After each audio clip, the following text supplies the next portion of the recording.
Eh, ya di gereja mungkin lebih terasa nyamannya karena lagu-lagunya ya. Oke. Tapi kayak masih kosong aja di dalam diri gitu. Nggak ada Jamaah Kudus. Masih banyak kejanggalan-kejanggalan yang ada di Alkitab menurut saya. Oh, berarti baca Bible? Nggak penuh sih. Nggak penuh. Cuman ya beberapa aja udah janggal gitu, apalagi seluruhnya dibaca. Oke. Sekarang Tessa tangan kanannya telunjuknya ke atas gini. Ya, ini adalah lambang tauhid. Tauhid itu artinya mengesahkan Allah. Ya. Ikuti 2 kalimat syahadat yang akan saya ucapkan dalam bahasa Arab. Nanti kita lanjutkan dengan terjemahan bahasa Indonesia. Ya. Bismillahirrahmanirrahim. Asyhadu alla ilaha alla ilaha illallah wa asyhadu wa asyhadu anna Muhammadan Rasulullah. Aku bersaksi tiada sesembahan yang hak selain Allah. Dan aku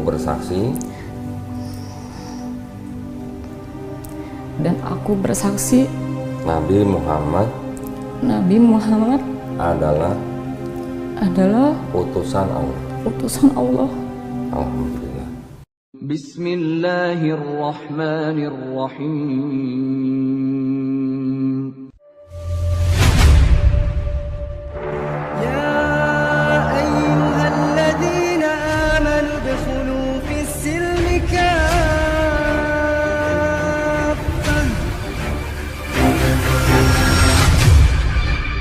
Bismillahirrahmanirrahim. Assalamualaikum warahmatullahi wabarakatuh. Alhamdulillahirrabbilalamin. Wassalatu wassalamu ala rasulillah. Terima kasih sudah bertemu lagi dengan channel Daunitan. Dan alhamdulillah pada hari ini saya kedatangan tamu. Ini namanya siapa? Tesalonika Nastasia. Oh, Tesalonika 1 atau 2?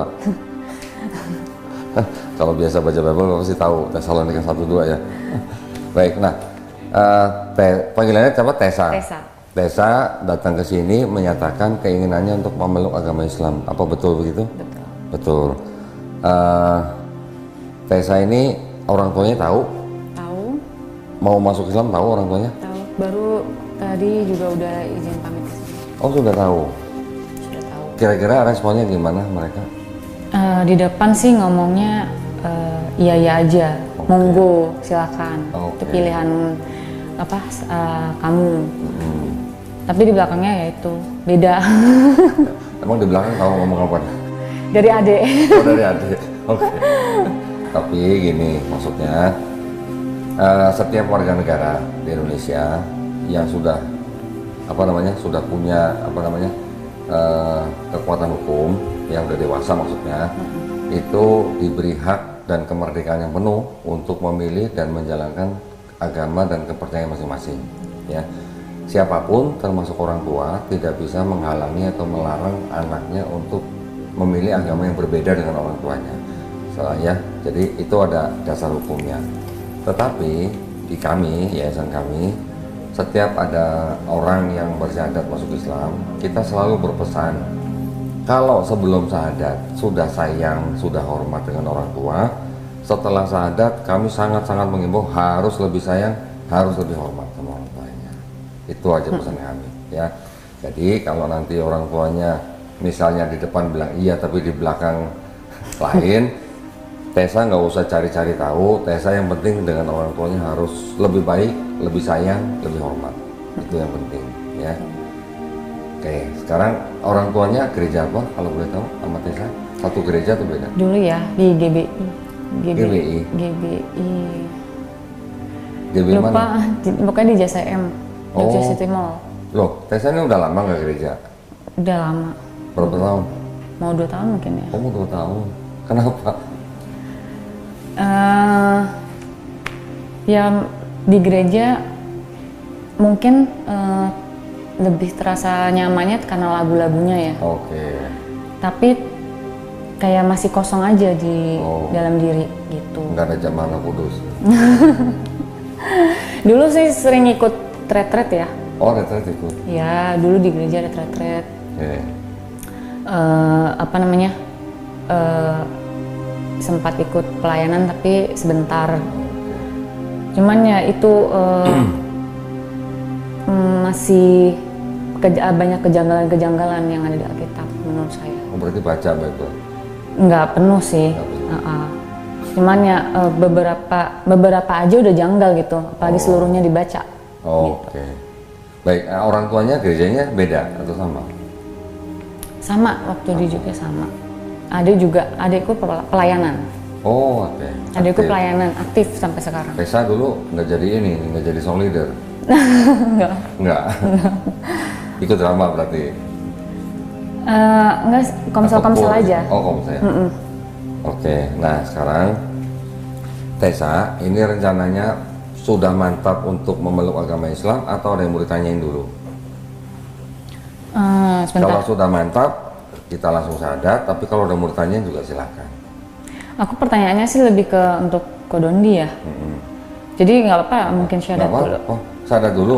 Boleh, sangat boleh. Jadi kalau syahadat dulu malah kita lebih senang nanti sambil belajar, ya boleh tanya apa aja. Oke, ini kita sudah siapkan sertifikatnya. Boleh deketan sini dikit.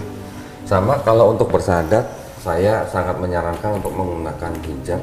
Keberatan nggak? Enggak dong. Enggak dong? Iya. Bawa. Wih, itu udah niat dong berarti dong. Iya. Ada kaca cermin besar, bisa ngeliat before and after. Ya. Iya. Coba silakan pakai dulu, nanti kembali sini lagi, mic-nya dilepas dulu. Oh iya. Baik. Oke, ini sudah kita siapkan sertifikatnya. Sudah pernah dengar 2 kalimat syahadat? Udah dari teman-teman. Dari teman-teman. Tahu artinya? Enggak. Nggak tahu? Enggak. 2 kalimat syahadat itu adalah asyhadu alla ilaha illallah wa asyhadu anna muhammadan rasulullah. Artinya aku bersaksi tiada sesembahan yang hak atau yang benar selain Allah, dan aku bersaksi Nabi Muhammad adalah utusan Allah. Itu artinya. Sudah pernah dengar baca tentang Nabi Muhammad SAW? Ya. Sudah? Oke. Jadi sekarang sudah tahu nih artinya 2 kalimat syahadat ya. Sudah mau menerima dalam hati? Ya, sudah. Ya, sudah mau ikhlas? Sudah yakin? Sudah. Sudah mau taat? Sudah mau jujur dengan diri sendiri? Ya. Dan terakhir sudah mau cinta dengan 2 kalimat itu? Ya. Ya. Maksudnya cinta tuh nanti berarti Tessa tinggal menjalankan kehidupan atau menjalankan Islam berdasarkan 2 kalimat itu, ya. Di dalam Islam sudah pernah dengar syariat Islam atau 5 rukun Islam? Bersahadat, sholat, zakat, puasa, naik haji. Naik haji kalau mampu, ya. Sudah pernah dengar rukun iman dalam Islam? Beriman kepada Allah Subhanahu wa taala, beriman kepada malaikat-malaikatnya, beriman kepada kitab-kitabnya, beriman kepada nabi-nabinya, beriman kepada hari akhir, dan beriman kepada qada dan qadar, takdir mutlak dan takdir ikhtiar, ya. Orang tua suku apa? Papa Manado, Mama Jawa. Oh, campuran berarti ya? Iya. Sebelum lahir bisa nggak milih jadi orang Indonesia? Enggak. Itulah takdir mutlak. Oh, ya, sudah ditakdirkan menjadi Tessa orang Indonesia, papanya Manado, mamanya Jawa. Nggak bisa milih kan? Tapi kalau mau jadi orang pintar, gimana caranya? Belajar. Mau sukses, kerja keras, gitu kan? Mau punya keturunan, nikah. Itu yang diikhtiarkan. Ya, sudah paham ya? Oke, sekarang ini sudah disiapkan sertifikatnya. Tessa nanti tinggal baca dari sini dengan menyebut nama Allah dan seterusnya sampai Quran surat Ali Imran ayat 19. Langsung dengan ini saya sebutin namanya, langsung agama sebelumnya, terus ke sini dengan kesadaran dan seterusnya sampai 2 kalimat syahadat. Oke, kalau udah siap silakan. Berarti berhenti sampai di sini ya? Ya, sampai sini. Oke, kalau udah siap silakan. Minum dulu kali ya. Boleh dong. Mohon maaf saya nggak nawarin minum tadi. Aduh. Iya, mohon maaf. Ini adanya juga belum dikasih minum. Ini bapak-bapak penonton di sini boleh silakan ya. Nah, tolong siapin minum dong, Mel. Aduh, mohon maaf sampai dari tadi nggak nawarin minum nih.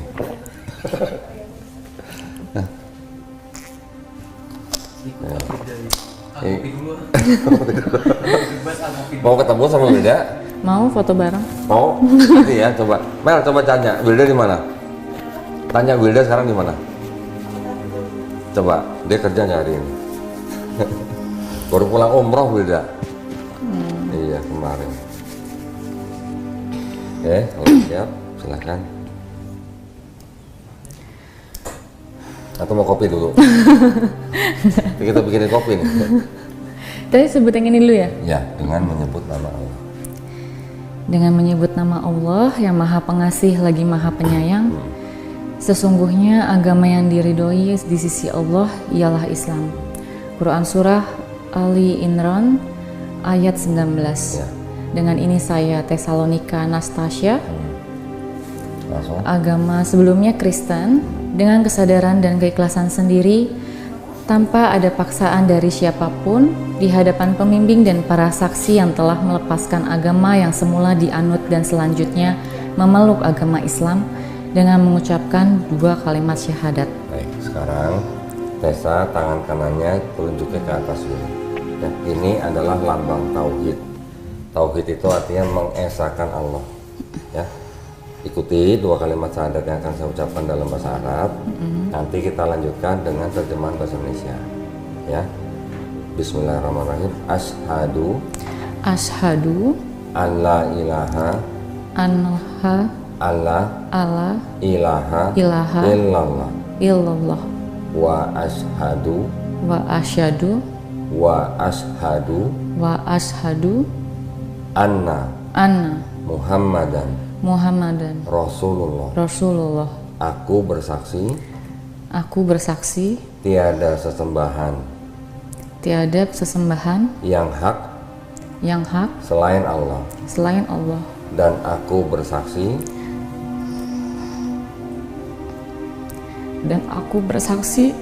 Nabi Muhammad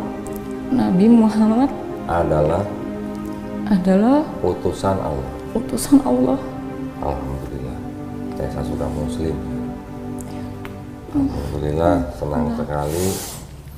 Mudah-mudahan istiqomah ya. Amin ya Allah. Alhamdulillah. Allahu Akbar. Allahu Akbar. Permisi ya kawan. Ya. Boleh.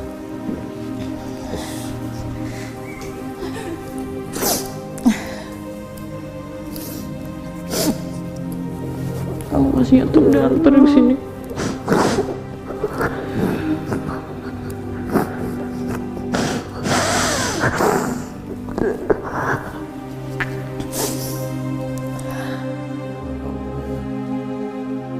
Bu Nina juga boleh kalau mau kasih ucapan selamat.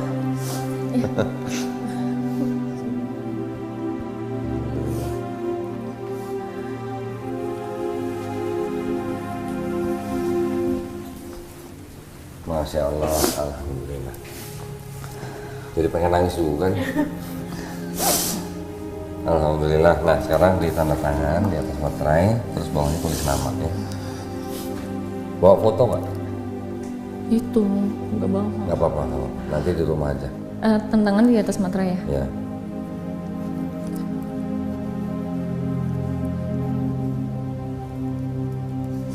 Nama.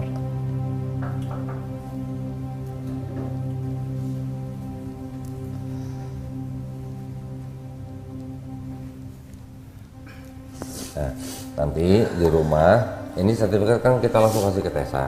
Nanti di rumah tinggal tempel foto sendiri. Oh ya. Ya, jangan foto dia ya. Nanti sertifikat ini sangat-sangat dibutuhkan ketika Tessa harus mengganti kolom agama di KTP. KTP-nya KTP mana? Jogja atau Jogja. sini? Oh, Jogja. Oke. Nanti. Mau ada rencana KTP pindah ke Jakarta atau? Memang ada. Oh, ada. Oke, nanti tinggal diurus. Sekarang bisa online. Kalau sudah pindah Jakarta, sekalian ganti kolom agama di KTP. Ya. Kalau KTP-nya sudah Islam, tolong difoto kirim ke kita. Ya, buat arsip kita di sini ya. Karena itu salah satu tanggung jawab kita. Oke. Oke, sekarang ada beberapa yang ingin saya berikan kepada Tessa nih. Ini tolong di-scan.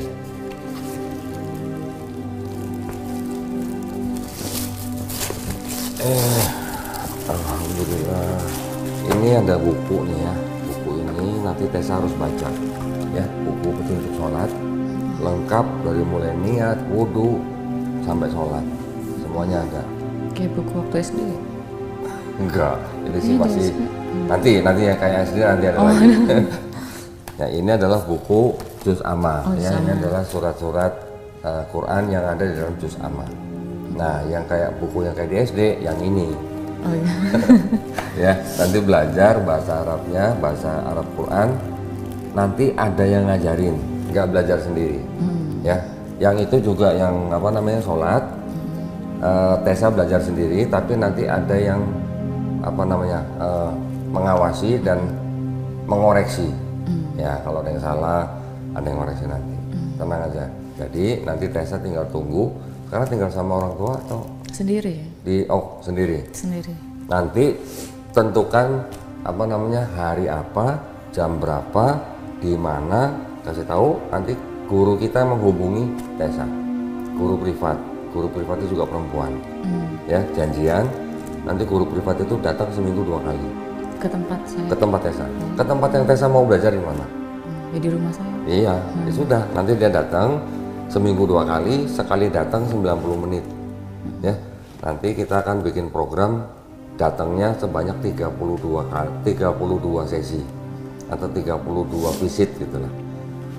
Harusnya sudah jago sholatnya kalau 32.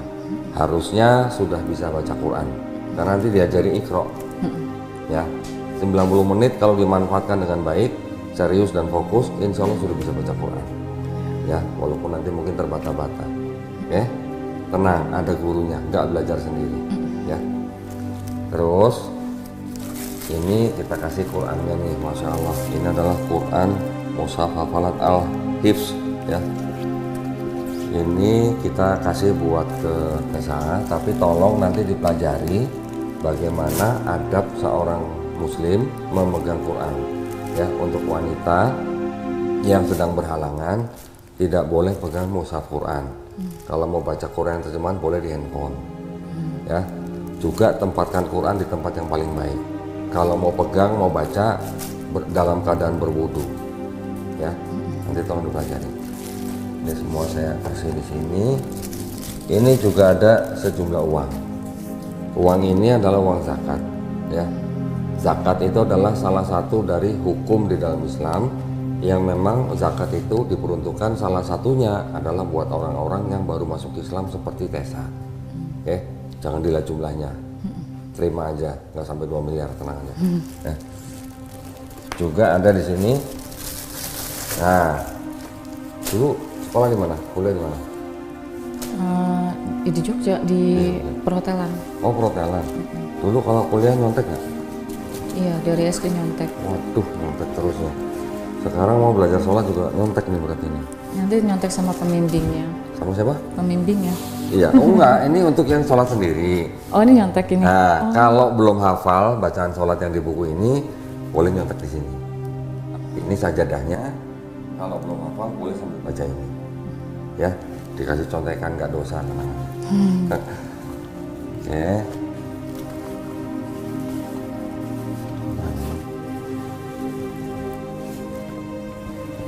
Udah kan?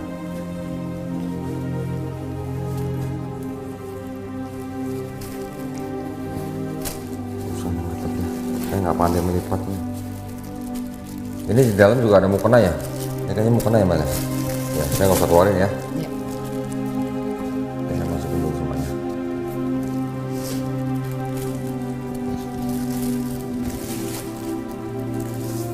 Nanti jangan lupa ya fotonya ya.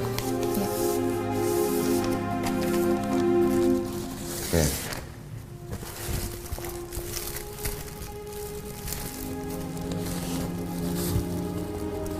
Tolong tolong dibawa dengan hati-hati karena di dalamnya ada Quran ya. Taruh di sana dulu. Sekarang saya ingin memberi kabar baik.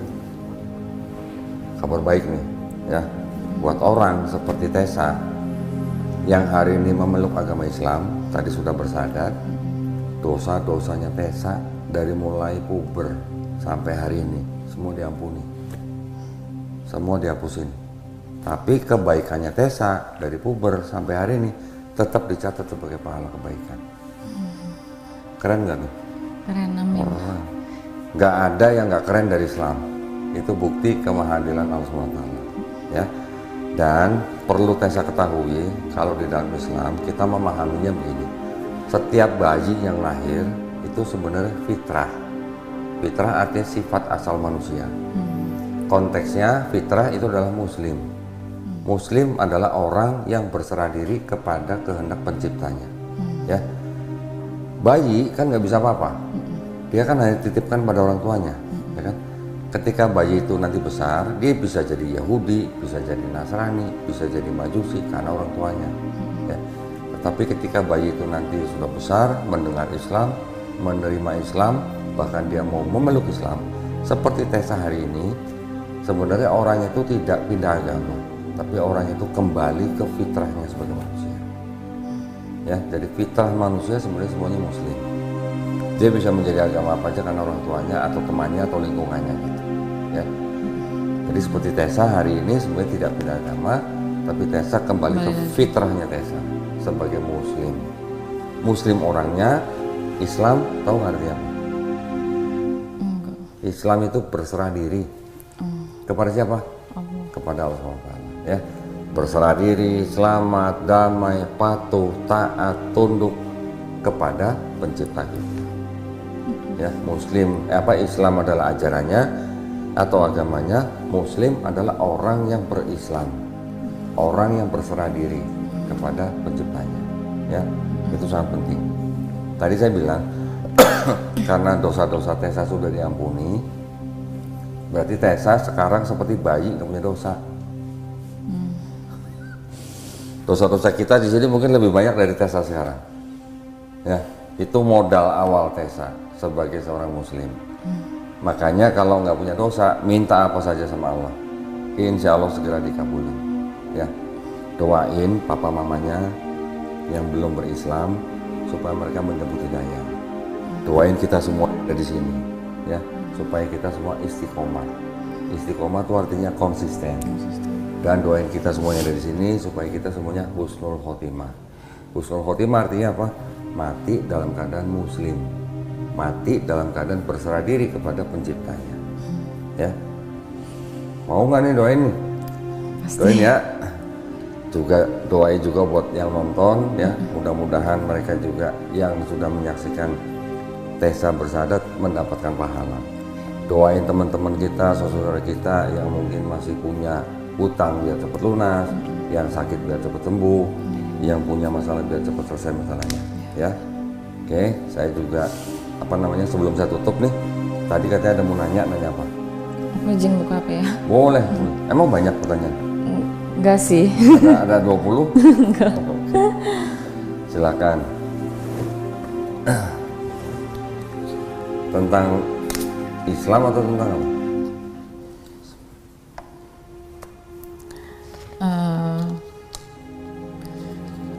Kan Donditan dulu masih Kristen ya, dulu sempat Kristen. Ya. Pandangan Donditan dulu terhadap ajaran Islam waktu masih Kristen? Saya dari kecil tumbuh besar di sebuah kampung yang kebanyakan orang Islam, tapi saya tidak pernah punya pandangan negatif terhadap Islam. Ya, saya juga membaca kitab saya, tapi saya tahu ada perbedaan antara kitab saya dan Quran atau di Islam. Yang paling saya ingat ketika saya masih kecil, perbedaannya utama adalah, tahu nggak siapa yang disembelih sama Abraham di Bible? Enggak. Nggak tahu? Wah, jarang baca Bible berarti nih. Iya memang. Ishak kan?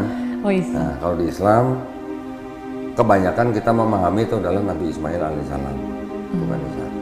Jadi hanya itu aja perbedaan. Dan saya mengetahuinya gini, dari kecil pandangan saya terhadap Islam tuh begini.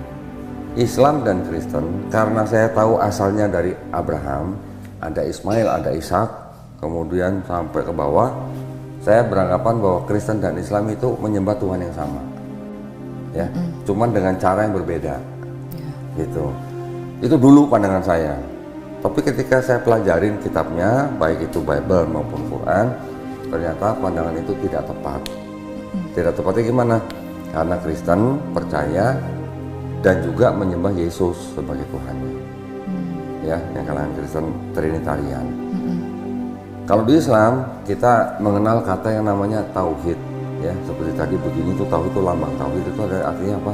Mengesahkan Allah SWT, tidak menyekutukan dengan yang lain. Artinya hanya menyembah Allah, gitu.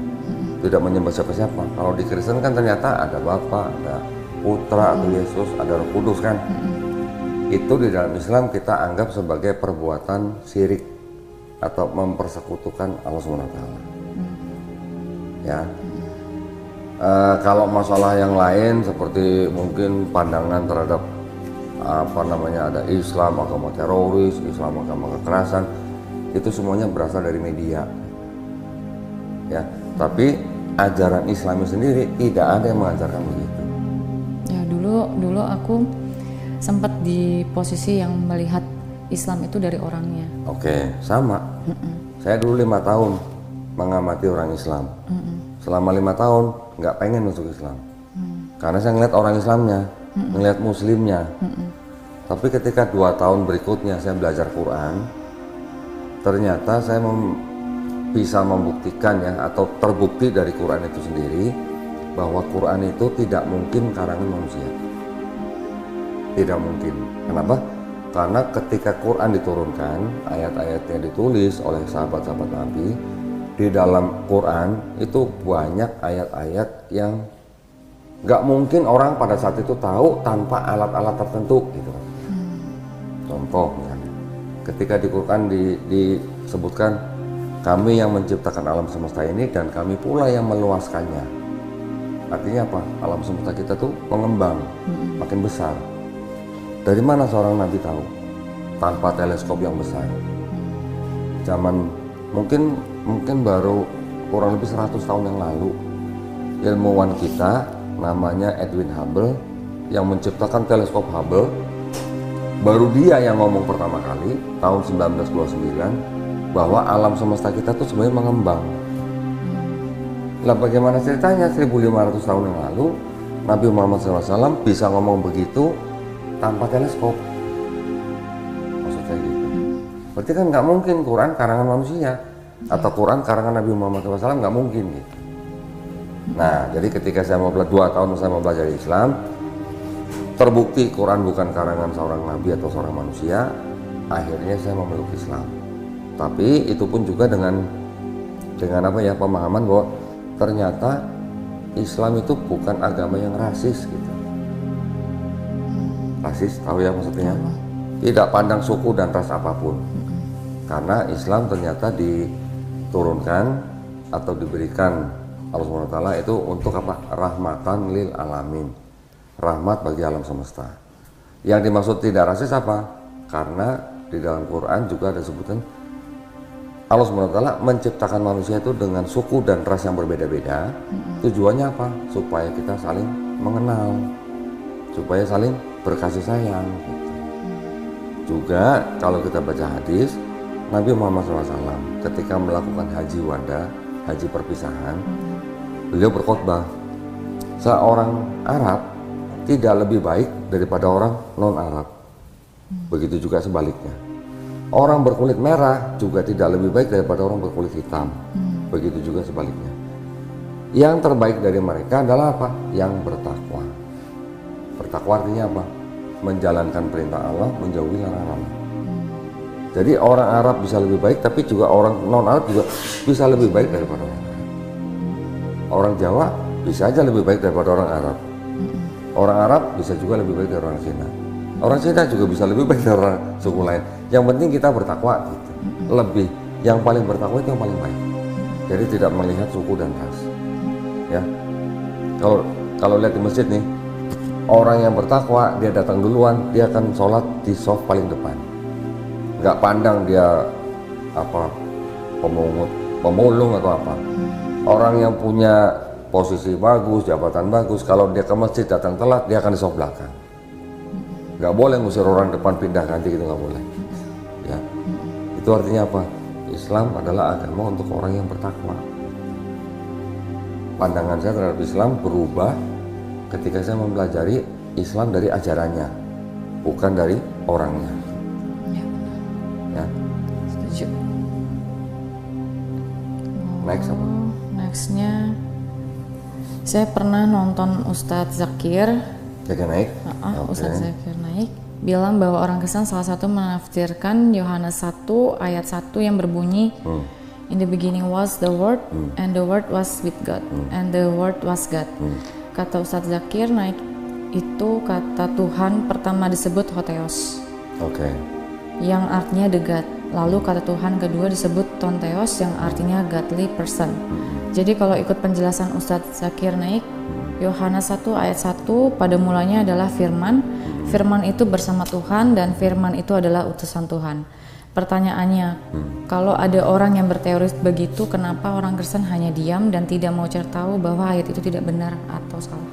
Karena kebanyakan Kristen itu kan dari kecil, seperti saya dulu Kristen, itu kan memang sudah terbiasa kita menerima doktrin. Doktrin.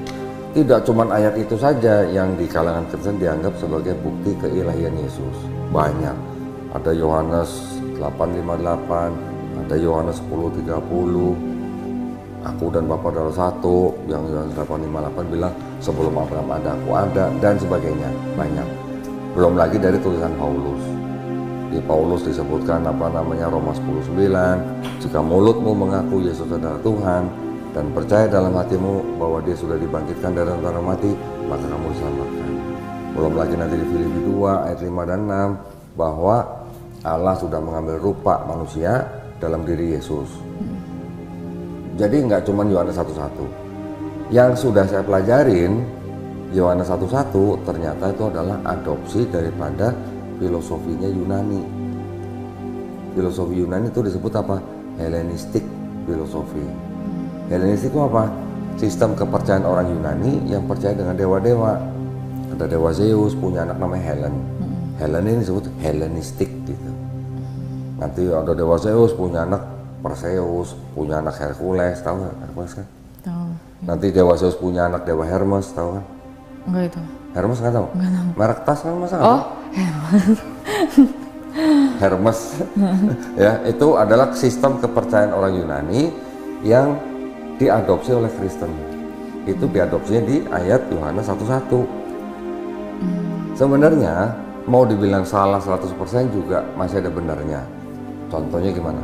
Kalau tadi pada mulanya adalah firman, firman itu bersama-sama Allah, diterjemahkan oleh orang Kristen, dan firman itu adalah Allah, ya kan? Tapi posisi kata-kata itu ada yang terbalik. Frasa pertama pada mulanya adalah firman, cuman firman sebenarnya. Posisi yang kedua firman bersama Allah, firman dulu baru Allah nih. Posisi yang ketiga sebenarnya juga firman dulu, sebenarnya Allah dulu, baru firman. Theos dulu baru logos. Tapi sama Kristen diterjemahkan dibalik. Logos itu adalah theos. Kalau kita ngambil atau mencari tahu arti yang lebih luas daripada logos, logos itu artinya juga bisa memerintahkan. Jadi kalau diterjemahkan pada mulanya dalam firman, firman itu bersama dengan theos, dan theos yang berfirman. Make sense kan? Make sense. Karena di dalam Islam kita memahami juga bahwa Nabi Isa alaihissalam atau Yesus Kristus itu diciptakan oleh Allah SWT melalui apa? Melalui firman-Nya. Firman-Nya apa? Kun. Kun fayakun. Jadi maka terjadilah. Ya, di Quran juga disebutkan bahwa semisal penciptaan Nabi Isa alaihissalam itu sama dengan penciptaan Nabi Adam alaihissalam. Nabi Adam diciptakan dari tanah liat dan juga dengan firman kun fayakun gitu. Jadi kalau melihat daripada pertanyaan tadi Tessa, orang Kristen memang sudah terbiasa menerima doktrin. Kalau orang Kristen itu belajar sejarah penyusunan Bible-nya, siapa yang menulis, di mana ditulis, kapan ditulis, ya itu nanti akan keluar dari Kristen kalau belajar. Kalau nggak belajar, selamanya Kristen. Gitu. Ya. Nextnya Matius 15 ayat 24.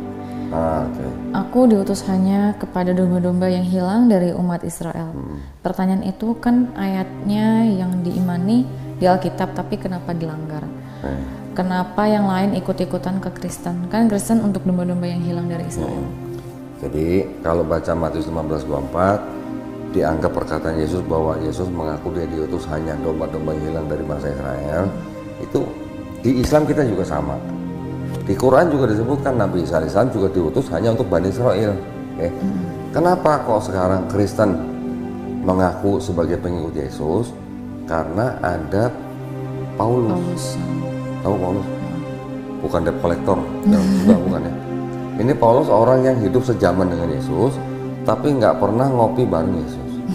Ya, Paulus hanya mengaku dia melihat cahaya, mendengar suara di Kisah Para Rasul pasal 9. Tapi dia tidak pernah ketemu face to face, nggak pernah ketemu tatap muka dengan Yesus. Paulus mengaku dia mendapat wahyu dari Yesus, dan dia mengangkat dirinya sendiri sebagai rasul, tapi rasul untuk bangsa lain di luar Israel atau Yahudi. Ya. Paulus mengatakan bahwa Yesus yang sudah mati di atas kayu salib itu sudah membatalkan hukum Taurat untuk orang-orang di luar Israel. Ya, yang terikat dengan hukum Taurat ya orang Israel, orang non Israel tidak terikat dengan hukum Taurat. Makanya kata Paulus, buat orang non Israel tidak perlu hukum Taurat. Hukum Taurat itu sudah dibatalkan dengan matinya Yesus di atas kayu salib. Untuk orang non Israel tidak perlu sunat. Ya, kalau sunat malah Yesus nggak berguna buat kamu, kata Paulus.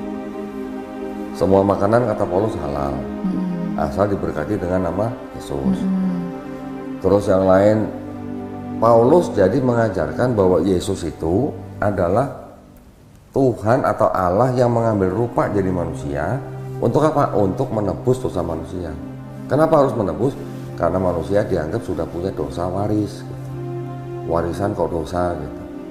Warisan kan harusnya tanah ya.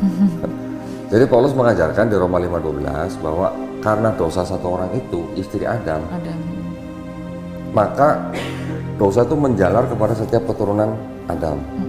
Jadi manusia sudah lahir bawa dosa waris. Sedangkan Yesus nggak pernah ngajarin dosa waris. Yesus ngajarinya untuk bangsa Israel, kalau mau masuk surga cukup bertobat. Tapi Paulus bilang, kalau mulutmu mengaku Yesus sebagai Tuhan dan percaya dalam hatimu bahwa dia sudah dibangkitkan dari antara orang mati, baru kamu selamat. Kan beda. Jadi kalau mau dikatakan Kristen pengikut Yesus, nggak tepat. Satu, Yesus diutus hanya untuk bangsa Israel, ya kan? Yesus ngajarin bertobat. Paulus ngajarinnya apa? Harus mengaku Yesus sebagai Tuhan.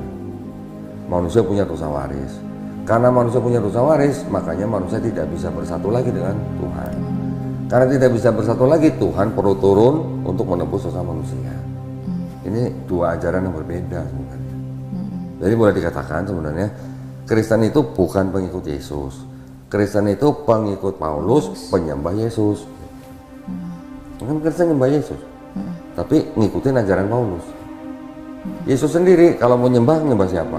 Nyembah Bapa saja, nggak nyembah yang lain, hanya nyembah Bapa saja.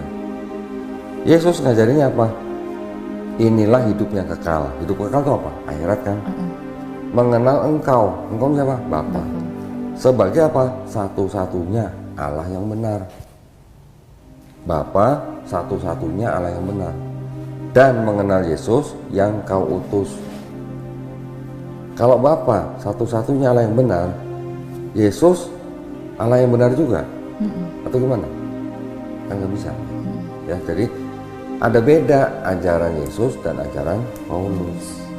Kalau Yesus bilang Bapa satu-satunya Allah yang benar, kalau Kristen sekarang bilang satu-satunya Allah yang benar tuh ada Bapa, Putra dan Roh Kudus. Kan beda. Nah yang ini dari mana yang Trinitas? Dari Yunani. Konsep Yunani yang diambil oleh Kristen, oleh Paulus. Orang-orang sebelum Yesus, bangsa-bangsa lain, bangsa Sumeria misalnya, menyembah dewa Anu, Enlil, Ea. Bangsa Persia menyembah dewa Ahura-Mazda, Mitra, Anahita. Bangsa Babilonia menyembah dewa Tamrus, Namrus, Semiramis. India menyembah siapa? Brahma, Wisnu, Siwa. Mesir menyembah siapa? Osiris, Horus, Isis. Tiga semua. Kristen juga tiga, Bapa, Putra, Roh Kudus. Jadi Kristen sebenarnya meneruskan agama-agama sebelumnya yang menyembah triad. Triad itu tiga dalam satu dalam tiga. Sampai sini paham? Ya. Jadi Kristen bukan pengikut Yesus sebenarnya. Yesus mengajarkan yang sama dengan Nabi Musa. Apa? Nabi Musa mengajarkan Shema Israel, Adonai Eloheinu, Adonai Ehad. Ulangan 6 ayat 4. Yesus ditanya sama ahli Taurat, apa hukum yang terutama?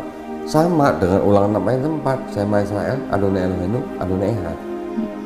Nabi Muhammad SAW diajarin apa? Dikasih ayat, Qul huwallahu ahad, Allah Maha Esa.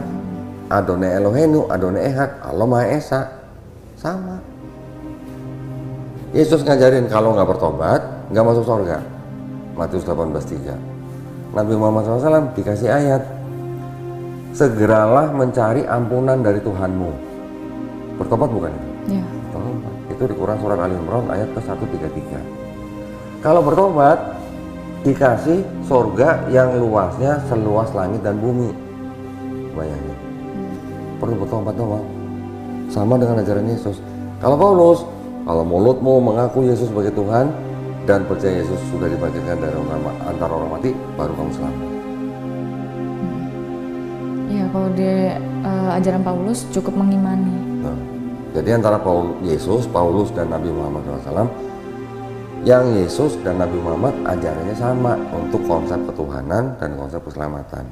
Yang Paulus beda sendiri. Jadi kalau begitu kan saya bilang, Kristen sebenarnya bukan pengikut Yesus, tapi pengikut Paulus, penyembah Yesus. Ya, nah ini mohon maaf saya tambahin sedikit dari sunnahnya atau yang dilakukan Yesus. Yesus dalam Bible sunat, ya kan? Pasti belum baca. Yesus puasa. Yesus nggak makan babi karena dia ikut hukum Taurat. Ya, Yesus sujud. Sholatnya sujud. Yesus ketika diturunkan dari kayu salib dikafani. Ya walaupun kita Islam tidak percaya itu yang disalib adalah Yesus, tapi diceritakan dalam Bible Yesus dari kayu salib diturunkan dikafani. Kemudian Yesus juga ketika kecil orang tuanya mempersembahkan sepasang hewan. Di dalam Islam kita kenal dengan sebutan apa? Akikah.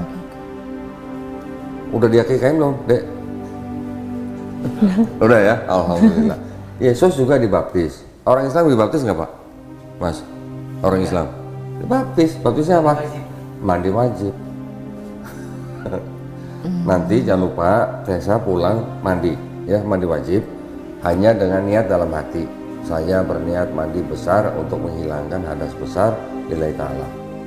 Mandinya ngomong itu? Dalam hati aja, dalam hati. Jangan teriak-teriak. Oh. Jangan dalam hati aja. Jadi ada 7 yang dilakukan Yesus dalam Bible. Sekarang yang melakukan malah orang Islam. Orang Kristen ada yang melakukan, ada tapi sebagian kecil, tidak semua. Ya.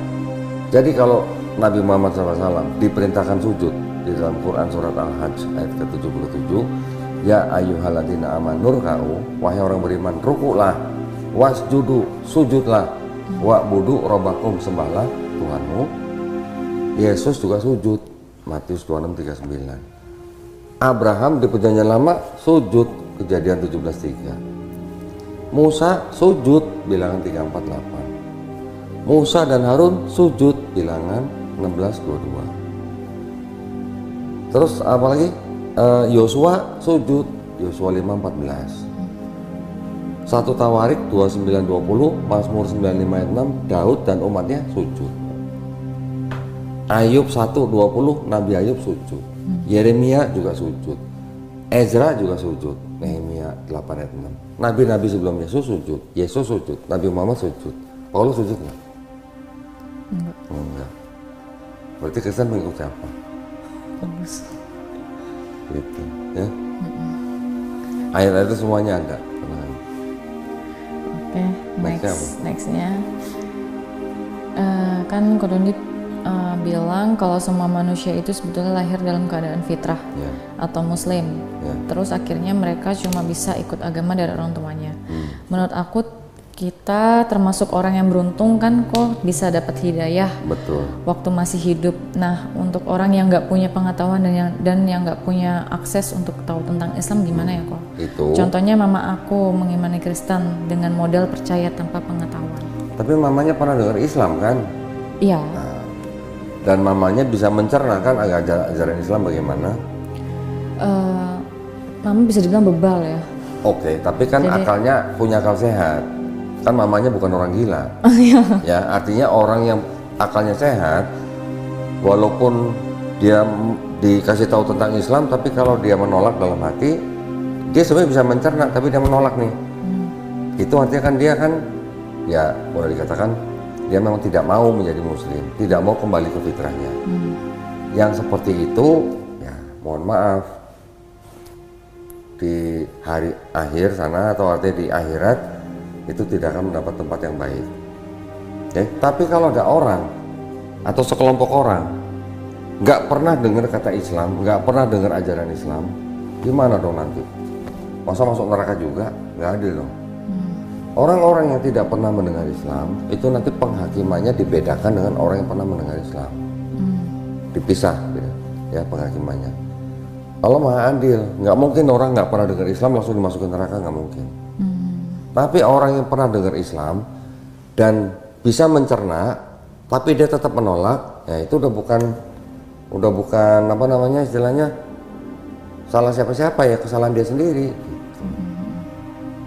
Jawabannya gitu. Ya. Makanya doain mamanya. Pasti. Nih, tapi gini satu saya tambahin. Selama orang tua Tessa masih hidup, Tessa boleh doain. Kalau perlu sehari 100 kali doain supaya mereka dapat hidayah, ya. Tapi kalau mereka sudah tidak ada, Tessa tidak boleh doain. Ya, ingat nih. Kalau masih hidup, sebanyak-banyaknya doain. Tapi kalau sudah nggak ada, tidak boleh doain. Kalau mereka tidak masuk Islam. Oke. Kalau mereka meninggal bukan dalam keadaan Islam, Tessa nggak boleh doain lagi. Kok berarti kalau aku ke pemakaman papa udah nggak ada kan? Oh, papa udah nggak ada? Udah nggak ada. Oke, terus? Itu nggak apa-apain, nggak doa? Kalau datang ke pemakaman hanya untuk melihat makam orang tuanya, boleh. Mau doa, boleh nggak? Boleh, tapi doa kepada Allah SWT, bukan mendoakan untuk papanya. Ya, berdoa yang lain gitu. Tapi tidak boleh mendoakan papanya sudah meninggal bukan dalam keadaan Islam. Itu masih ada bahasa Arab doanya gitu? Boleh dipelajarin nanti bahasa Arab gimana, tapi doa yang kita panjatkan ketika kita mengunjungi makam orang tua kita yang tidak sama keyakinan dengan kita, yang saya ulangi ini ya, tidak boleh mendoakan orang tua kita yang meninggal bukan dalam keadaan Islam. Kalau kita mau berdoa sendiri boleh berdoa kepada Allah SWT yang minta supaya kita semuanya diberikan kesabaran, kekuatan, itu nggak apa-apa. Oke? Tuh, lihat kan? Wilda punya fans tuh. Wih, masya Allah. Halo Kak Wilda. Mau pelukan dulu boleh atau mau nanti? Masih banyak nggak pertanyaannya? Atau tinggal satu? Tinggal satu, ya udah satu dulu deh. Ntar sabar ya. Ya, satu lagi apa terakhir? Nanti habis itu baru. Kitab suci itu kan bisa dikatakan kitab suci kalau belum pernah dirubah-rubah. Nah, masalahnya kitab ini kan sudah banyak yang diterjemahkan. Mulai dari bahasa Ibrani, lalu ke Yunani, lalu ke Inggris. Sampai sekarang masih banyak bahasa Indonesianya. Apa bisa kitab suci kita katakan kitab suci kalau yang kita imani terjemahannya bukan teks aslinya? Karena kalau Al-Quran dari zaman Nabi Muhammad juga nggak pernah berubah, tetap diimani teksnya aslinya, walaupun ada yang buat terjemahan bahasa Indonesia tapi tetap nggak dilupain teks aslinya. Ya, jadi memang bedanya begini. Kalau Quran di mana-mana memang diusahakan selalu ada teks aslinya atau teks dalam bahasa Arabnya. Tapi kalau ditanya ada nggak Quran yang tidak ada teks bahasa aslinya Arab? Ada nggak? Ada, saya punya tuh. Tapi itu tidak bisa disebut Quran, ya. Yang hanya terjemahan itu tidak bisa disebut Quran, tapi kita menyebutnya Quran terjemahan, ya. Yang disebut dengan Quran itu ada yang ada teks asli bahasa Arabnya. Oke. Kalau yang tadi dalam kasus bahasa apa yang Bible Kristen yang isinya hanya terjemahan, mereka orang Kristen mau sebut itu kitab suci ya monggo, silahkan aja, itu hak mereka. Tapi kita taunya kitab suci itu adalah apa namanya, yang berisi firman Tuhan yang terbukti bahwa itu tidak mungkin karangan manusia. Jadi maksud saya sebagai orang Islam pun kalau kita baca Quran, Allah SWT sering negur kita juga orang beriman. Supaya apa? Supaya berpikir. Kenapa berpikir? Karena kita disuruh mencerna apa yang sudah Allah ciptakan itu apa. Kalau Allah sudah menciptakan ini, kenapa kita nggak beriman kepada Allah? Gitu. Contohnya seperti itu ya. Jadi gaya bahasanya memang seperti itu. Allah tuh sudah maha kuasa loh, sudah maha pengasih, sudah maha penyayang, maha adil dan sebagainya. Kenapa manusia tidak mau beriman? Allah sudah menciptakan alam semesta, langit dan bumi misalnya. Kenapa manusia tidak beriman? Allah sudah menurunkan besi, kenapa manusia tidak beriman? Allah bisa meluaskan alam semesta, kenapa manusia tidak beriman? Gayanya seperti itu. Ya.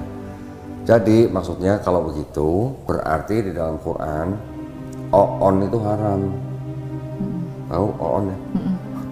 Nggak boleh oon kalau udah baca Quran, istilahnya gitu. Kita harus berpikir gitu. Kita harus berpikir menggunakan akal sehat kita untuk supaya kita bisa beriman kepada pencipta langit, bumi dan manusia. Begitu ya. Kalau hanya terjemahan, mereka mau sebut kitab suci ya monggo. Tapi kalau kita sudah mempelajari, ternyata banyak ayat tambahan, fabrication, concoction, interpolation, bagaimana bisa disebut kitab suci? Gitu. Quran bisa diuji nggak? Bisa. Bahkan Quran malah menantang. Kalau lu nggak percaya dengan Quran, silahkan bikin 10 surat. Nggak bisa, bikin 1 surat. Kalau nggak bisa sendiri, ajak siapapun yang kamu mau, termasuk jin kalau perlu. Seperti itu. Sampai Allah SWT menantang seperti itu. Sampai sekarang nggak ada yang bisa. Dulu ada namanya Anis Horos, pendebat Kristen, bikin Quran. Begitu dibuka, dibaca, diketawain lah orang-orang yang paham bahasa Arab. Gitu. Dulu juga ada nabi palsu zaman sahabat Abu Bakar, Muawiyah, juga sama, bikin Quran. Ya diketawain lah sama orang-orang yang bisa bahasa Arab. Jauh beda sastranya dengan Quran. Dan Quran itu tidak hanya cuma bahasa Arab, tapi ternyata di dalam susunan ayat-ayatnya orang yang ahli syair aja ngakuin ini nggak mungkin karangan manusia. Kenapa? Karena orang bikin syair kan pakai rumus, ada rumusnya. Ini Quran rumusnya melebihi rumusnya ahli syair, gitu. Nanti kalau sudah bisa baca Quran dalam bahasa Arabnya, ya, dan tahu artinya, sholat sendiri bisa nangis. Saya kasih tahu. Udah nggak sabar. Udah nggak sabar. Ya makanya buru-buru, nanti gurunya hubungin Tessa tinggal tentuin tanggal segini, jam segini, tempatnya di sini. Nanti guru yang datengin. Kita nanti akan carikan guru yang rumahnya dekat dengan Tessa. Jangan khawatir. Ya. Kalau serius, fokus 32 sesi sudah bisa baca Quran.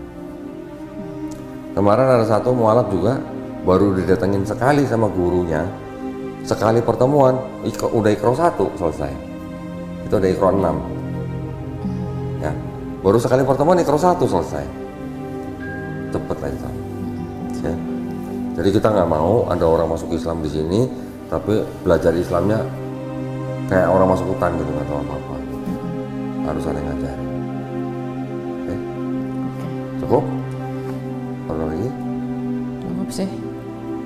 Pesan saya ke mama, Tessa harus bisa menunjukkan akhlak yang jauh lebih baik daripada sebelumnya. Pernah bentak mamanya nggak? Nggak bentak sih. Habis? Kalau seringan kalau balas chat ya singkat-singkat Oh, aja. singkat. Pernah nggak mamanya nyuruh sesuatu, terus Tessa jawabnya, ah mama gitu? Enggak ada. Oh, nggak pernah? Enggak. Bagus. Di Quran ada larangan seperti itu. Di Quran nih, ini kan kalau Quran berarti kan perintah Allah nih, bukan perintah Nabi nih. Allah Subhanahu wa Ta'ala sendiri yang minta orang yang beriman kalau disuruh sama orang tuanya, walaupun beda keyakinan, nggak boleh jawab ah. Cuma jawab ah aja nggak boleh. Apalagi ah panjang nggak boleh. Ya, artinya apa? Kita di Islam diajarkan untuk menghormati orang tua kita, walaupun beda keyakinan. Oke, tunjukin ke mamanya, biar mamanya tersentuh. Artinya, oh iya ya, Islam ternyata mengajarkannya begini gitu. Selain daripada kebenaran Qurannya, hasilnya begini. Cuman ya seringkali aku nanya-nanya ke mama kan, untuk mama menjelaskan pengetahuan mama tentang Kristen itu nggak bisa menjabarkan, nggak bisa menjelaskan, malah nggak nyambung. Kebanyakan orang Kristen hanya mengandalkan perasaan. Ya. Oh, saya mimpi ketemu Yesus misalnya. Iya. Ya. Kalau ketemu orang yang ngaku mimpi ketemu Yesus, tanya Yesus yang dilihat itu seperti Jim Caviezel kah, atau seperti Robert Duvall kah, atau seperti Willem Dafoe kah yang main film Yesus itu? Yang mana yang dilihat itu? Nggak mungkin mereka berani jawab. Orang yang mimpi siapa kok yang percaya harus kita? Mimpi nggak bisa jadi standar kebenaran gitu. Kecuali kalau orang yang mimpi itu nabi, lain cerita. Gitu. Jadi juga dilandasi dengan sudah diurapi Roh Kudus. Mamanya bisa bahasa roh? Oh, nggak nanya juga sih bisa atau enggak. Coba tanya mamanya, Mah, Roh Kudus itu namanya siapa? Pasti nggak tahu karena nggak ada di Bibelnya. Ya, Mah, Bapa yang disebut Yesus Bapa yang Bible Perjanjian Baru itu namanya siapa? Nama pribadinya gitu. Udah ada beberapa pertanyaan ke mama tuh malah ini udahlah kalau mau pindah aja, jangan nanya-nanya kayak gitu. Oke, tapi kalau malah gitu, justru ngirim-ngirimin video-video yang murtad. oke, gini makanya caranya nanti video ini kan direkam nih, ada videonya kan. Tessa nanti nonton ulang pada tadi bagian saya bilang Yesus disunat, Yesus puasa, kasih tahu mamanya. Nanti kalau perlu ayat-ayatnya saya kasih. Yesus disunat Lukas pasal 2 ayat 2. Yesus sujud Matius 26 39. Yesus nggak makan babi Matius 5 17 sampai 18. Yesusnya apa namanya? Puasa. Tadi apa? Yesus sunat, puasa, nggak makan babi, sujud. Sujud itu Matius 26 39. Yesus dikafani Matius 27 ayat 59. Yesus akikah Lukas 2 ayat 21. Akikah ya? Akikah 24 sorry. Lukas 2 ayat 24. Semua ada ayatnya. Tanya mamanya, Mah, umat beragama apa yang disunat, puasa, nggak makan babi, sujud, mati dikapanin, akikah, sama mandi wajib? Agama apa yang jalanin ini? Kalau mamanya cinta Yesus, harusnya kan bisa ngamatin. Oh, ternyata malah orang Islam yang menjalani, orang Kristen. Berarti Kristen ikut siapa nih? Itu bisa menjadi pembalik pikiran orang-orang Kristen. Banyak orang Kristen datang ke sini, saya kasih tahu ayat begitu, masuk Islam. Pengen tadinya ajak adikku sekalian. Boleh. Lebih bebal lagi dia. Boleh. Saya nggak mau istilahnya mencoba mempengaruhi siapa-siapa. Saya hanya ada ayat begini. Ya, silakan dipikir sendiri. Yang ngikutin Yesus siapa sebenarnya? Islam atau Kristen? Yang nggak jelas siapa itu. Soalnya adik saya bilang ngapain ngikutin agama nggak jelas. Yang nggak jelas yang mana? Iya kan? Justru kan kalau Islam aturannya banyak. Kalau aturan banyak itu berarti jelas apa nggak jelas? Ya. Kalau mau ujian dulu di sekolah dikasih contekan senang apa enggak? Senang. Kalau kita sekarang lagi hidup di dunia, ini kan kita lagi ujian nih. Kalau dikasih aturan, ya aturannya katanya banyak, tapi aturan itu adalah contekan sebenarnya, supaya kita nanti masuk surga. Senang apa enggak? Daripada agama yang nggak ada aturannya nggak jelas, bebas gitu maksudnya. Gitu. Ya. Insya Allah Tessa tidak sendiri masuk Islam. Insya Allah Tessa nanti masuk Islam bisa menjadi muslim yang kafah, artinya bisa menjalankan Islam secara totalitas gitu. Ya. Tunggu nanti kalau udah bisa baca Quran. Kalau udah bisa baca Quran, bersyukur nanti insya Allah. Ya, cukup atau ada lagi? Cukup. Mungkin yang ada di sana. Ada yang mau ditanya, Pak? Kalau mengenai masalah untuk disunatkan karena memang ini kan bukan dari muslim awal itu gimana? Maksudnya gimana, Pak? Sunat Ya, sebelum muslim? enggak, maksudnya kan ini kan udah muslim nih. Heeh. Kalau sunat itu dia tetap jangan sunat seperti pesan. Oh, perempuan tidak wajib sunat, Pak? Enggak. Ya. Tidak wajib sunat perempuan. Ada yang membolehkan, ada yang tidak. Tapi kebanyakan tidak wajib sunat kalau untuk perempuan, Pak. Ya. Oke. Mas, cukup? Saya mau nanya Boleh. kan, 1.500.000, Mas. kan dibilang nih di surat apa gitu ya, yang akan ada datang nabi palsu yang akan Matius 7:15. yang mengaku sebagai Mesias. Ya. Nah, yang namanya nabi palsu itu kan harusnya ajarannya berbeda. Ya. Ajarannya berbeda kan. Nah, justru yang berbeda itu Paulus yang diterima. Nah, Kok itu. yang berbeda yang diterima? Nah, itu tahu. Mereka nggak tahu. Mereka siapa? Kristen. Mereka yang Iya. percaya kan Nah. Nabi Muhammad yang sama dengan Yesus ajarannya. Paulus yang berbeda nih. Sudut pandang yang berbeda, Mas. Sudut pandangnya segini. Kalau ada nabi ada nabi beneran, ada nabi palsu.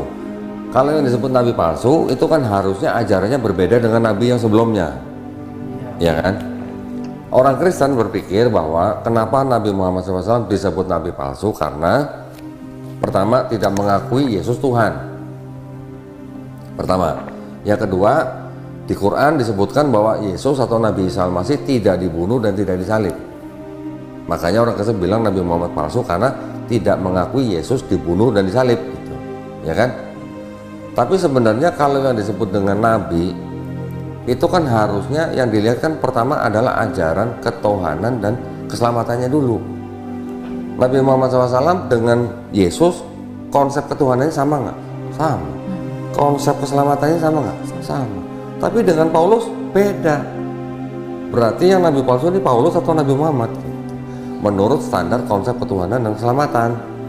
Kalau hanya misalnya contoh masalah poligami misalnya, mentang-mentang Yesus di Bible nggak menikah, Nabi Muhammad SAW poligami, dianggap ini tidak sama atau nabi palsu. Bukan begitu. Yang harus dibandingkan bukan syariatnya, tapi konsep ketuhanan dan konsep keselamatannya dulu. Jelas sebenarnya ayat-ayatnya ada kok. Ya, kalau Paulus mengajarkannya Yesus Tuhan, Allah yang mengambil rupa jadi manusia, Yesus mati untuk menebus dosa manusia. Sedangkan Yesus sendiri nggak pernah ngajarin penebusan dosa manusia. Di Perjanjian Lama, Tuhan yang Maha Esa itu jijik dengan manusia yang mengorbankan manusia. Imamat 18:21. Yeremia 32:35 juga begitu. Perbuatan manusia yang mengorbankan manusia itu adalah merupakan kejijikan buat Tuhan. Lah kok di Perjanjian Baru kok Tuhan turun jadi manusia, mati di atas kayu salib buat nebus dosa manusia? Tuhan yang di Perjanjian Lama ini plan apa gimana? Berbeda kan? Cukup? Cukup. Alhamdulillah. Boleh saya tutup? Bentar lagi. Oh boleh. Silakan. Enggak, Atau suruh dia pulang dulu. ini apa namanya, keluarga ya, lebih ke keluarga, menentang kayak, kan udah tahu nih, aku udah nge-spill kalau memang mau pindah, lagi mempelajari agama Islam, terus kayak ngomong, ntar dipoligami loh, terus habis itu kamu nggak takut apa tes di Islam itu kan ajarannya kasar, kayak kasar. bunuh balas bunuh, Udah. apa Terus apa mata ganti mata. mata ganti mata. Terus aku kayak ngejawab yang perihal poligami, awalnya memang belum bisa masuk di kepalaku. Tapi sering berjalannya waktu masuk, make sense. Karena ada hukumnya gitu. Beda dengan Kristen, tidak ada hukum apapun tentang perselingkuhan ataupun tadi soal poligami itu. Terus aku tanya sama orang Kristen tersebut, kalau di Kristen terus di mendua, itu hukumnya ya nggak ada, ya nggak tetap bercerai, tetap bersatu. Pokoknya mereka mau disakitin kayak apapun ya tetap bersatu gitu intinya. Karena memang ada ayat apa yang sudah dipersatukan Allah tidak boleh diceraikan manusia, kan? Tapi sebenarnya tentang masalah poligami, larangan poligami di dalam Bible itu hanya untuk 3 orang. Pertama Raja Israel, Ulangan 17:17. Yang kedua untuk penilik jemaat atau gembala sidang, 1 Timotius 3 ayat 2. Yang ketiga adalah untuk diaken atau pekerja gereja, 1 Timotius 3 ayat 12. Selain ini nggak ada ayat jemaat nggak boleh poligami, itu nggak ada. Bahkan di Perjanjian Lama, Keluaran pasal 21 ayat 10 ada aturan bagaimana kalau laki-laki punya istri lebih dari 1. Malah ada aturannya.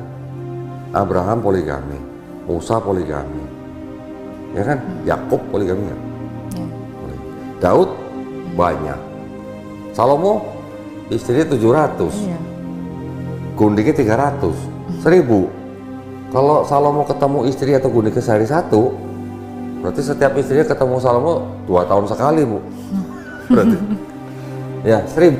Nah, artinya begini, di Islam dengan diturunkan Quran itu sebenarnya bukan nyuruh poligami, bukan, tapi poligami itu sebagai solusi darurat. Dalam keadaan darurat solusinya bisa dengan poligami. Di Quran surat An-Nisa ayat ke-3 memang disebutkan, jika kamu tidak bisa adil dengan anak-anak yatim, nikahilah wanita yang kamu suka, 2, 3, 4, bukan 2 tambah 3 tambah 4, bukan ya. Boleh 2, boleh 3, maksimal 4. Tapi kalau kamu nggak bisa adil, nikahilah 1 saja. Di Bible ada nggak? Nggak ada ayat nikahilah 1 saja.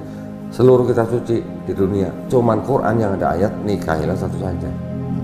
Tuh. Artinya poligami boleh dilakukan dengan keadaan tertentu, tapi kalau nggak bisa adil, nikahilah 1 saja. Dan Quran diturunkan, orang-orang sebelumnya sudah poligami kan? Ada aturannya nggak poligaminya? Ada. Bebas, enggak dong, unlimited. Itu tadi ada 1000 Salomo. Oh ya. Tapi di Islam dengan turunnya Quran, poligami jadi diatur, jadi limited.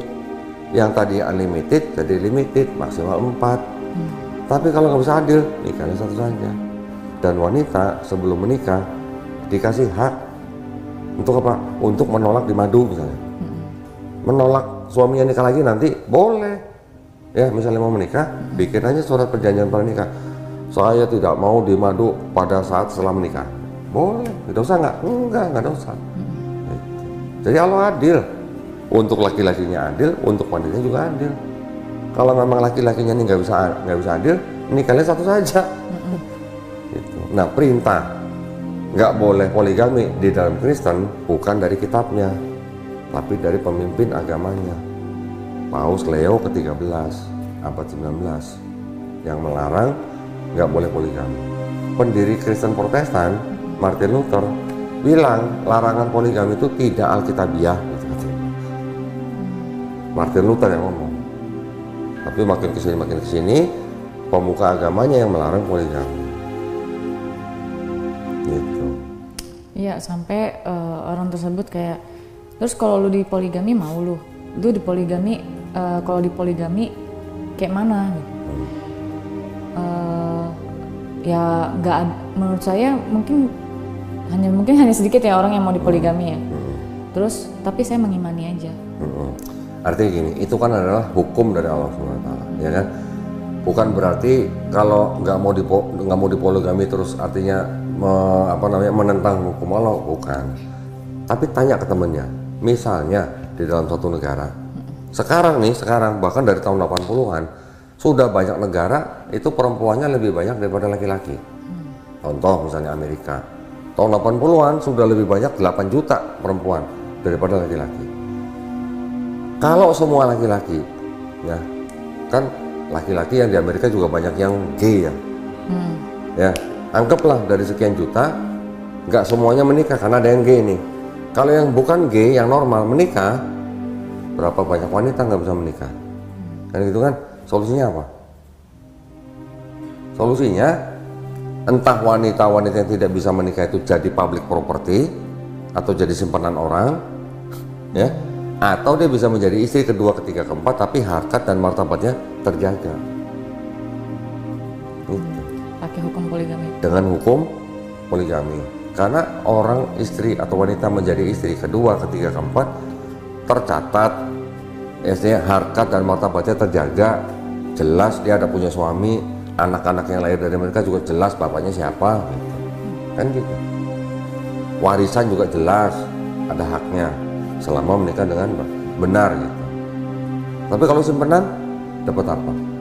Kalau suaminya nggak ada, nggak dinikahi. Nah, justru di Islam malah kita dengan poligami itu menghindarkan dari zina. Mending mana? Jadi istri kedua, ketiga, keempat, atau jadi public property. Tahu public property, tahu? Jualan. Public property, milik umum gitu. Iya, maksudnya iya, jadi Iya. jualan dia. Iya. Ya, gitu maksudnya. Iya. Dengan poligami kan malah resmi. Nikahnya resmi, dapat hak dan kewajibannya sama dengan istri-istri yang lain gitu. Tapi kan di situ ada syaratnya, harus bisa adil. Gitu. Artinya hukum yang diturunkan di dalam Islam, yang menurunkan kan pasti berasal dari pencipta langit, bumi, dan manusia. Yang menciptakan manusia kan pasti lebih tahu manusianya, kelemahannya apa, kekuatannya apa, kebutuhannya apa gitu. Ya. Jadi jangan buru-buru, kalau poligami pasti jelek. Belum tentu. Belum tentu. Bisa jadi adalah itu solusi dari sebuah keadaan tertentu gitu. Paling. Tadi yang bunuh balas bumi. Nah, sekarang suruh orang Kristen baca Perjanjian Lama. Kan ada mata ganti mata, gigi ganti gigi kan, nyawa ganti nyawa. Itu hukum Taurat. Ketika di Kristen katanya Paulus nih. Paulus yang ngomong loh, bukan Yesus loh. Kalau Yesus bilang di Matius 5:17, jangan kamu menyangka aku datang untuk membatalkan hukum Taurat. Ya, berarti Yesus tidak membatalkan hukum Taurat nih. Tapi ketika Paulus bilang Yesus yang mati sebagai manusia itu sudah membatalkan hukum Taurat, berbeda kan ceritanya kan? Di dalam Islam, ketika kita dizolimi orang, kita boleh membalas yang setimpal dengan balasan yang setimpal. Balasan setimpal itu bukan berarti kalau kita diperkosa kita balik perkosa, bukan, tapi dengan hukuman yang setimpal. Atau misalnya ada orang membunuh anggota keluarga kita bisa balas dengan hukuman yang setimpal. Misalnya hukuman penjara 20 tahun, 30 tahun misalnya. Itu namanya hukuman setimpal. Tapi kalau di Kristen, kasihilah musuhmu. Kalau anggota keluarga kita ada yang dibunuh misalnya, gimana cara kita mengasihi pembunuh kita? Lapor polisi, karena ada hukum negara. Berarti kalau begitu hukum kasihilah musuhmu tidak bisa dipakai di sebuah masyarakat dong. Gitu kan? Bisa nggak kasihilah musuhmu, atau kalau ditampar pipi kanan kasih pipi kiri masuk dalam pengadilan? Nggak bisa. Nggak bisa dong. Gimana ceritanya mau kasihilah musuhmu kalau kita menghadapi orang yang menzalimi kita? Tapi kalau di Islam kita boleh balas yang setimpal, tapi memaafkan lebih baik. Itu Islam. Ya, nggak sampai habis mereka itu ya. Iya. Bacanya. Nah, jadi membalas yang setimpal boleh, tapi memaafkan lebih baik. Tapi kalau kasihilah musuhmu, gimana ceritanya? Kalau kasihilah musuhmu berarti kan kalau ada penjahat jangan dilaporin polisi dong, kita ngasihin. Atau bisa nggak begini? Anggaplah saya penjajah Belanda, datang ke Tesa nih, Tesa anggaplah bangsa Indonesia nih, belum merdeka nih. Saya Belanda datang, saya ambil hasil buminya, saya menjajah kan. Habis saya ambil hasil buminya, saya kasih kitab, baca ya, kasihilah musuhmu. Siapa musuhmu? Ya penjajah kan. Gimana ceritanya? Bisa jadi ajaran kasihilah musuhmu itu adalah ajaran dari penguasa pada saat kitab-kitab itu ditulis. sisipan dari penguasa. Selama ini jadi Kristen, pernah nggak ditampar pipi kanan kasih pipi kiri? Enggak lah, Nah, kenapa? bacok banget. Tonjok lah. Iya kan? Artinya apa? Kelihatannya bagus, kelihatannya bahkan sangat bagus, tapi nggak bisa diterapkan. Gitu. Coba tanya mamanya, mah kalau di pasar ditampar pipi kanan kasih nggak pipi kiri? Pernah. Pernah. Dan beliau jawabnya, jangan menelan mentah-mentah isi Alkitab. Nah, kalau begitu artinya apa? Artinya ditafsirkan oleh pendeta jangan membalas kejahatan dengan kejahatan. Ditafsirkan sama pendeta begitu. Cuman gimana melaksanakannya gitu. Kalau dalam hal kemasyarakatan, bagaimana dengan hukum? Berarti hukum di dalam perjanjian baru itu nggak bisa diterapkan dalam sebuah masyarakat atau bangsa. Hanya untuk bisa diri sendiri. Gitu. Next. Udah Cukup? cukup. Alhamdulillah. Kira masih banyak. Nah, oke, jadi alhamdulillah sebelum kita tutup, ini kita sama-sama berdoa ya.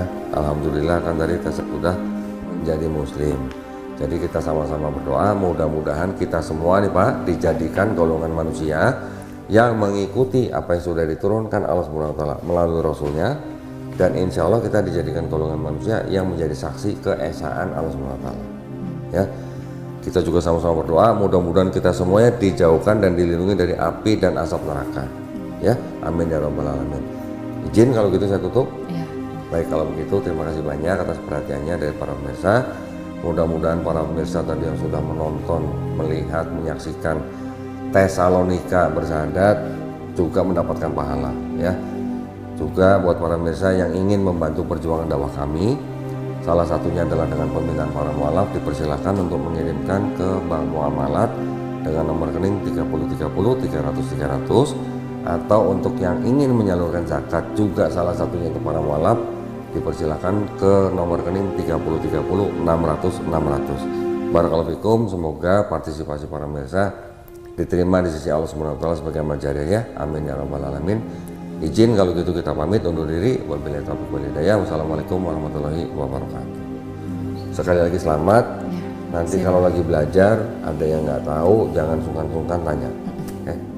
Gurunya tanya sebanyak-banyaknya. Kalau gurunya nggak bisa jawab nanti gurunya nanya saya. Kalau saya nggak bisa jawab nanti saya nanya guru saya. Insya Allah di Islam semua ada jawaban. Ya, alhamdulillah. Barakallah Pak. Selamat, mudah-mudahan dilancarin